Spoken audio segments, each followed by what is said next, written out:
It's a love thing, baby. Y'all see the hat again. Y'all know what I'm trying to do. I'm trying to throw that award-winning pitch. This gonna turn it around for us. That's her.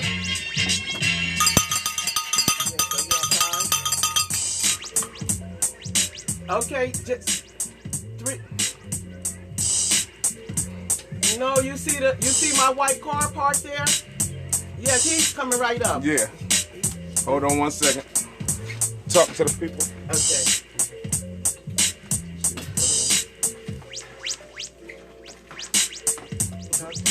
Are we on? You on right now? Hey to everybody out there in dramatic Mills Land. How are you tonight? Hi, everybody. We're coming here to have a little conversation with the public, with the city of Trenton folks. Oh yes, it's like we're on the Dramatic View, okay? Like Dramatic has a round table tonight, and we're his guests. And so we're coming to you to bring you some information about what is going on in the city of Trenton. And we hope you have a pencil and a pad ready to take down the information that we're about to share with you. Hey, public. We just want to educate you and help you understand through the past months what various things have happened so we can help you understand the rules and the regulations and where we're going as of tomorrow. Yeah. We're waiting for another guest. So. Yeah, just bear with us for 1 second. Someone else is going to join us. Dramatic went up to let them in. So we'll be with you guys shortly. And in the meantime, I could just say to all of our dramatic viewers that we appreciate you for tuning in this evening, and we hope that we're able to answer some of your questions. We might not be able to answer them to your satisfaction, but we'll do our best to at least try to answer them to the best of our ability. Thank you guys out in Dramatics. You didn't start. Did? Yeah. All right, people up there talking already. Yeah. She didn't come yet, though. She's not here. She's not here. I'm going to go over and call my Marge. You want to? Go ahead. Yeah, you go ahead and start your... You want me to start? Yeah, we on. I mean, I would have started over. Oh, wow. Okay. We got Marge in the building with me. Yeah. Y'all see who it is?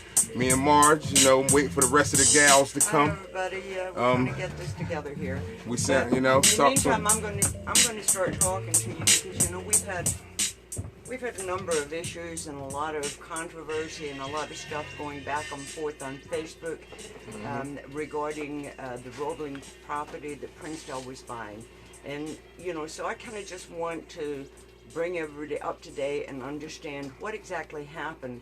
So when the mayor presented the ordinance to us to purchase that land, council had to ask them to pull it because the land had not been put out for bid, it had not been put up for auction, nor did the mayor come to us and say, look, I have a redeveloper and he has a proposal to redevelop. And at that point, according to the law, the administration is supposed to bring them before council as a redevelopment authority. That's when we found out we didn't have a redevelopment attorney. So we had to hire a redevelopment attorney, and we met with him, with the administration. And hold on. Can you read? I want you to read. Start everything from the top because everybody was screaming that the music was too loud, and we got all the guests in the building right now. We could ring the bell, and if you can, I'm sorry for stopping you, but I need you to read. Since the music was too loud, all right, she can say everything that she needed to tell you guys. So let's check it out. Ring the bell. All right. Bring your seats in, guys. How you doing, Miss Okay, Robin? This is Councilwoman Vaughn has joined us, and I'm Councilwoman Marge Caldwell Wilson. Talk to and him. of course our Council President Kathy McBride. It's the takeover. And this is a takeover. Yeah. Oh, we taking over the show. They're taking over the show. Yep. This is the Trenton View. That's right. Okay? That's right. Talk to him. Yep. Because I know that Dramatic has die-hard viewers, and those viewers come from the great city of Trenton. That's right. I thought that this would be a great venue. We all thought this was a great venue for us to be able to have a conversation with you about things that have happened in the past month or so. And I'm going to open it up by talking about this whole Princedale fiasco. So we had a council meeting, and the mayor comes in and presents an ordinance to sell this rolling block to Princedale. We had to pull it because this property, because it's in a redevelopment area, has to either go out for bid or it has to go on the auction block. Or the mayor has the opportunity to have the owner become the redeveloper, draw up a proposal, and bring it to us as a redevelopment authority. So at that point, when we requested that, that's when we found out we didn't have a redevelopment attorney in the city of Trenton. So council had to take it upon themselves to bring in a redevelopment attorney. He met with us and with the administration, and he advised them that the process they were using was not totally legal, and that they had to either put these out for bid or, as I've explained to you. So that's where we were from there. So we left, and we decided, council decided that we wanted to have an appraisal done on that lot. The appraisal that the city had was done on 3 lots, and they just kind of split it up, and that's not how it works. So we put out to get another appraisal. We asked Princedale to sign off on a pay-to-play, which they did willingly, because I have to protect my council members, so that if they got any donations from any developer, that even within a legal limit, but then they have the choice to abstain from a vote on the sale of that property. So we thought we were doing fine. Myself and council president met with the mayor, and we discussed the fact that we had the pay-to-play and we just needed the appraisal, and he agreed. An hour later, the deal was off. And we don't know why the deal was off. We were told that Princedale called it off. So we met, 3 of us met with Princedale. They were not aware of everything that was supposedly taken place. It was my understanding from them that they did not call it off, and that they are still very much interested in being part of the city, and they're still very much interested in those 3 lots. And I think that the city will have to get their act together. We are working right now. My council president has been working very hard in getting a professional. We will put in our RFP so that we can have a booklet drawn up with the procedures for developers, and so that the administration or any new administration coming in or any new council will have the procedures for redevelopment, what's required when people come in to purchase land in redevelopment areas, or any areas for that matter, and what specifically the redevelopment authority is responsible for, and what their authority is. And it's pretty obvious and blatant that our authority is that when they sell in a redevelopment area, they have to bring that to us before they even try to get it on the docket. So we had another incident where 2 councilmen tried to put an ordinance by motion to make Princedale the actual redevelopers for that property. The ordinance wasn't even complete. There was nothing in the ordinance stating where the property was or whatever, and we still hadn't received the appraisal, so that didn't pass. But we are still feeling good about Princedale. We're still in communication, and I really do believe that deal is not over with. So it could still go down. Princedale can still happen in the city of Trenton. It may not happen tomorrow, but I think down the road, because I know that he is very much interested. Look, the city of Trenton has properties for prices that you can't get anywhere else. And for people to say that this is going to hinder developers coming into the city, it's absolutely not true. Because I get calls every day from people that are interested in talking about proposed development in the city of Trenton. They are still interested. The problem is that we have to make sure when these people come in that they have to go by the rules. That's right. They have to provide That's right. us That's with right. the legal documents. Can I ring the bell on that before? Yes, you can. Yes, you can. That's right. And that's down even to the lower levels of living. If you come out of town, you got to know the rules of how it go here in Trenton. That's Yes, right. Because even we have to abide by That's the rules. right. That's right. Council is bound by laws, bound by the Faulkner Act. We're bound by all kinds of laws, and we have to uphold those laws. Otherwise, we're on the other side of the law. That's right. And I will not approve anything that goes outside of those parameters. That's right. So, but we also have to teach people when they come into the city that when you do this is what you do. This is who you talk to. Yes. And Yes. these are the documents that you are going Yes. to need. We needed that for many years. We needed that for many years. She get the bell for that. She get the bell for that. Interject something, Talk to Councilwoman? him. Sure. Well, the thing that troubled me was that there should have been a manual Yes. that we could have Yes. laid our hands on. Mm-hmm. There has not been a redevelopment manual produced to this body. Mm-hmm. And so when you go to other municipalities, all of the other outside municipalities have redevelopment attorneys, and they all have manuals.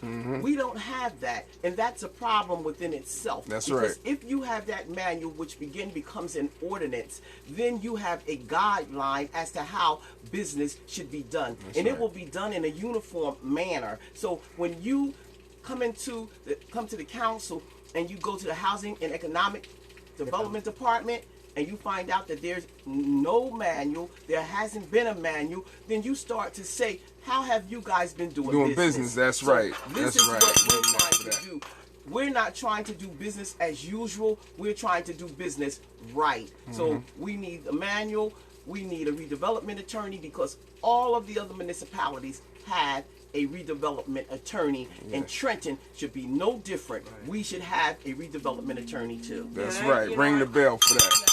And I just want to say a few things is that we have strived and we will continue to strive to work with the mayor and the administration. But we have to be on the same page when it comes to the rules. And we have to be on this, we have to come to the middle ground. There's no reason why when they want to do anything through council that it doesn't sail through council. That's because right. if it's done correctly, it's done correctly. And the stories that went out there that we pulled this ordinance from the docket 4 times, no, it was pulled only once. Yes. So I don't know where we got that 4 times from the docket. So it was pulled once. So stretching the truth doesn't help the city of Trenton. It doesn't help the attitude of people. It doesn't help us start working together. It just makes everybody angry because you're stretching the truth. Yes. So we want to do what's right for the people of the city of Trenton. And that's always foremost in my mind. When I cast a vote or when I look at ordinances, I make sure that I'm doing right by my constituents. That's right. Yeah, Ring and the I bell. just want to add Yes. that as far as Vice President Caldwell Winston stated, that this is a new process for this council body. Yes. For the past 30 years, we operated in a different process around redevelopment. But now we've been instructed and guided by redevelopment attorneys and other municipalities that this is the correct process that every municipality should have installed, should follow. So we are working right now to build out this competency here in Trenton, Yes. and our council has been appointed that authority, and as such we're making sure with council president and council vice president that we get the right tools and resources and subject matter expertise and around us and providing us that proper guidance. We are working to make sure that we have those processes and controls in place so that when we transact these type of sophisticated and complex transactions, a lot of them will be unique depending on the deal, the property, the developer, and etc. So there will be different requirements, different type of documentations requirements. Yes. But we want to make sure we are consulting with the right professionals, and they're providing us with the right tools and providing the right training and understanding of the laws that we need to apply.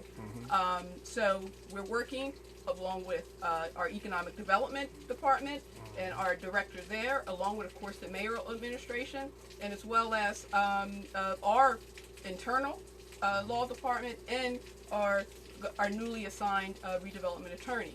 So between all those entities, we will come up with a very controlled process and consistent process, so that every business partner that come to do business in Trenton, they can rest assured that we have their best interest at heart, that we are dotting our I's and crossing our T's, and that at the end of the day, over the long run, in the long term, everybody will be better off for it, and most importantly, the best interest of the residents and the taxpayers of the city will be taken into account. The city of Trenton, Well, ladies and gentlemen out there in dramatic world, I just want to say this before Councilwoman from the West Ward, Councilwoman Vaughn, speaks to her issue. I just want to remind everybody out there in dramatic world. Yes, talk to them. You don't, when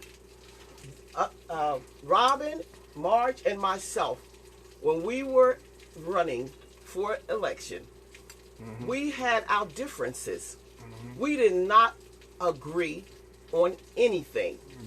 But when it came to the city, we were able to put our differences aside. That's right. For the betterment of the city of Trenton. That's right. And you all need to understand and recognize that. That's right. That's what you do when you're working for the masses. You lay your personal vendettas aside and you begin to work together to improve the city. And so I want to give my colleagues kudos for coming together. I think that we deserve it. I think that the community wants to see that. And then I want you guys to look and reflect at this picture. We are the face of the city council. That's Reflect right. on that, people. Beautiful. Tonight is Councilwoman Robin Vaughn's first time down here. I'm happy to have her down here. Y'all give her a round of applause. You know what I mean? That's right. She's from around the way, so we can talk that way and her proper way. Talk proper to him, Robin. So I just wanted to come on and just kind of give you guys an update around a lot of the chatter that's been around the community around the budget process and also the MOU and some of the violations and also our concerns around the tax increase and the tax levy that's going to be eventually introduced, right? So initially, the budget was introduced at potentially that the city was looking at a 11-cent per $100 tax increase, and after the council collaboratively sat down with all the administration, all the respective department heads and executives to review their budget line item by line item. We scrubbed through, we looked for surpluses, we looked for opportunities for savings, we did the cuts, and we were able to get it down to this 5-cent level. So we introduced that, and of course we are in sort of at a stalemate with DCA, the Department of Community Affairs, or the Division of Local Government Services. They are our partners. They are the entity that the state has appointed to provide us oversight and assistance during our financial, our city, of course, is in financial distress. But I will just kind of want to start at the top. We're in fiscal year 2019. We were informed, of course, we are under MOU, that's a memorandum of understanding, and that's an agreement that we all enter into with the state to assist us through our financial distress. So we're definitely a city in distress financially, fiscally, and our state partners are here, are involved to help us overcome that issue. So the tool that they have provided us with is what we call the supplemental transitional aid. So we were told on March 5th that we were going to get this aid, $6 million, along with a $10 million bridge loan. That subsequently will come into a capital city aid program, but that's fantastic as well. That's another topic. But at the end of the day, on March 5th, we were very happy with that supplement.